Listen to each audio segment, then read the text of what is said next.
Oke, sudah, Kak?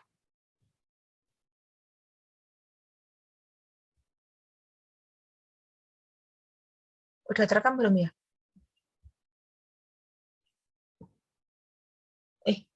Belum kah? Nah, Sudah. oke, siap. Baik, selamat malam anak-anak. Malam, oke. Selamat malam, Bu. Baik, terima kasih atas waktu kita bersama. Kita belajar selama kurang lebih 15 menit ke depan ya. Ibu akan memaparkan materi secara bersama, jadi nanti bisa dengan Ibu juga dari diskusi anak-anak sendiri. Oke, sebelum kita memulai pelajaran, kita berdoa terlebih dahulu menurut iman dan kepercayaan kita masing-masing. Berdoa mulai.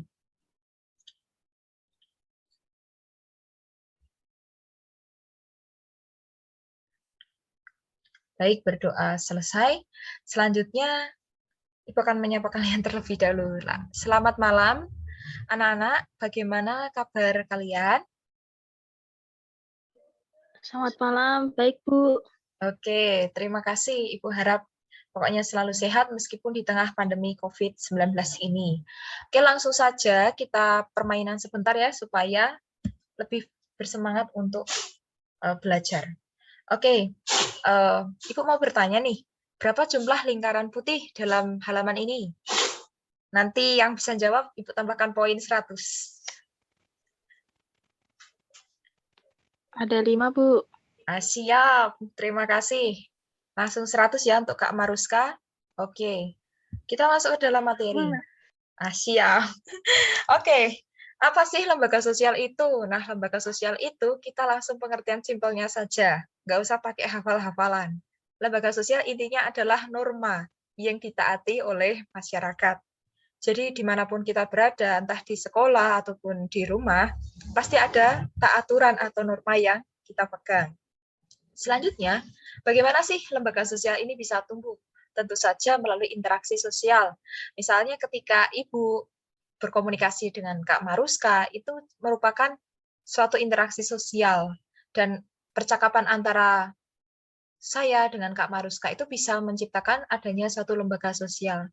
Seperti pembelajaran kita kali ini, kita berada dalam lingkungan pendidikan, akhirnya lewat interaksi ini memunculkan suatu lembaga sosial yang dinamakan lembaga pendidikan atau sekolah.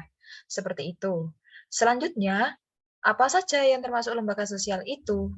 Nah, langsung saja kita berdiskusi ya.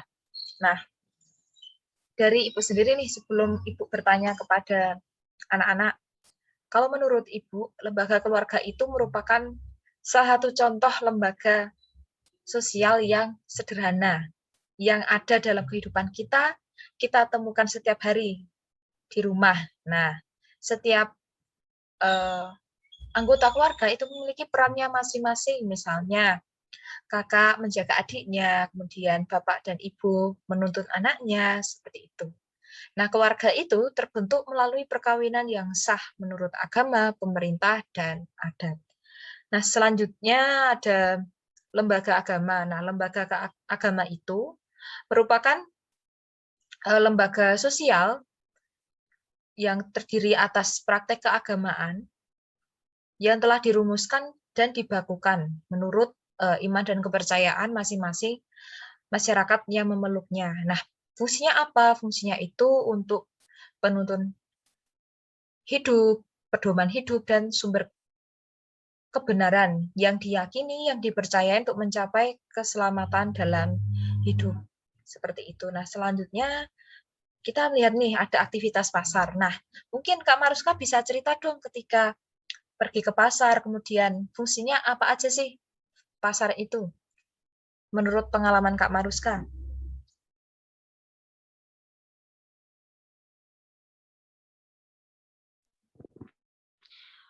Pasar itu kan sebagai tempat jual beli dan di sana kita bisa melihat interaksi antara penjual dan pembeli juga. Seperti itu.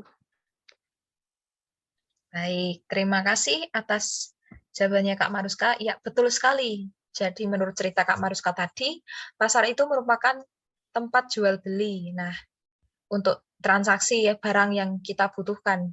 Seperti contoh dalam gambar ini kan, Ibu mengambil contoh pasar karena erat kaitannya dengan kehidupan kita. Nah, pasar ini bisa dikatakan sebagai salah satu contoh dari lembaga ekonomi, seperti itu.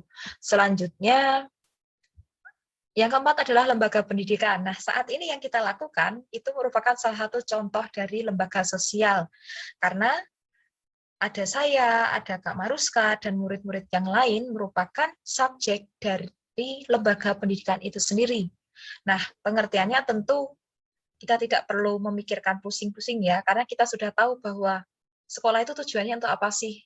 Baik guru ataupun siswa itu sama-sama belajar, sama-sama mengembangkan, sama-sama mengusahakan dan mendayagunakan apa yang menjadi kemampuan kita, pemikiran kita, sikap baik kita, dan untuk sikap yang kurang baik bisa kita arahkan untuk menjadi lebih baik. Dalam hal ini, kita semua saling bekerja sama. Nah, seperti dinamika saat ini. Kemudian yang kelima, lembaga politik.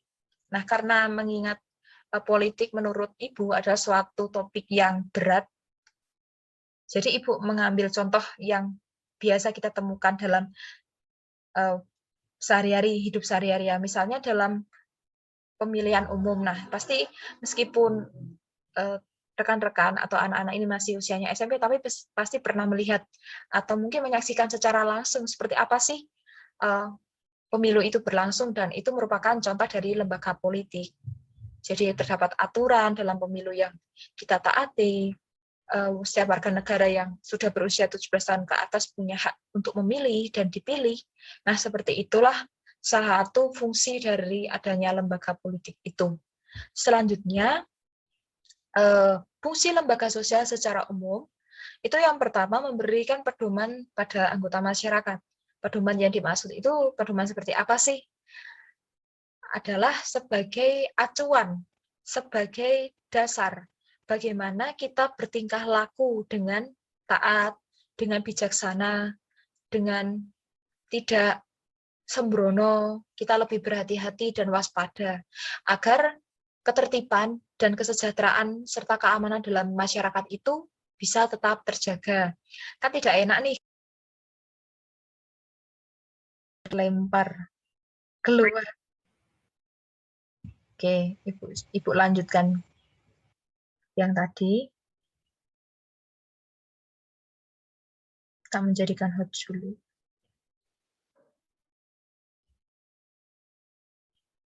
Oke.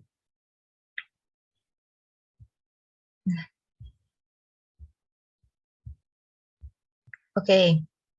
Nah, sekarang yang kedua, menjaga keutuhan masyarakat yang bersangkutan.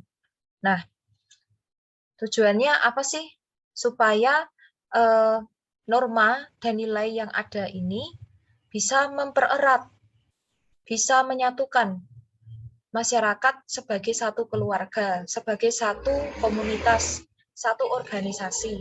Sehingga nilai dan norma ini ditaati bersama. Mengapa ditaati? Karena sudah menjadi kesepakatan masyarakat. Dan yang terakhir, menjadi sistem pengendalian bagi masyarakat. Sistem pengendalian ini bisa dikatakan sifatnya mengekang. Tapi mengekang untuk tujuan untuk menghindari hal-hal yang tidak baik. Supaya apa? Kembali pada perkataan Ibu sebelumnya, supaya masyarakat bisa tertib, aman, sejahtera, dan rukun. Selanjutnya, Ibu ada tugas untuk anak-anak, yaitu mencari contoh lembaga sosial di buku atau di internet. Kemudian ceritakanlah lembaga sosial itu menurut gaya bahasamu sendiri, sekreatif-kreatifnya, sebebas-bebasnya. Kemudian tugas itu direkam dalam bentuk video. Dan jangan lupa di-upload di Facebook atau media sosial. Dan tentu saja tidak lupa untuk mention akun media sosial Ibu. Seperti itu dari Ibu. Terima kasih anak-anak. Apabila ada pertanyaan bisa menghubungi Ibu di Instagram Ibu atau media sosial lainnya. Bisa dipelajari, nanti Ibu akan kirimkan materi ini. Cukup sekian dan terima kasih dari Ibu. Pokoknya tetap semangat.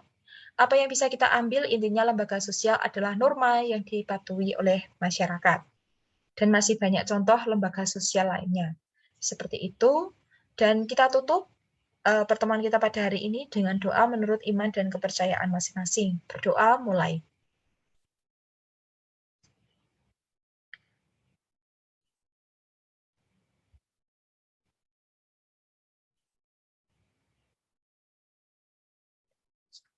Baik, berdoa selesai. Terima kasih anak-anak atas kebersamaan kita. Sehat selalu. Terima kasih Kak Maruska.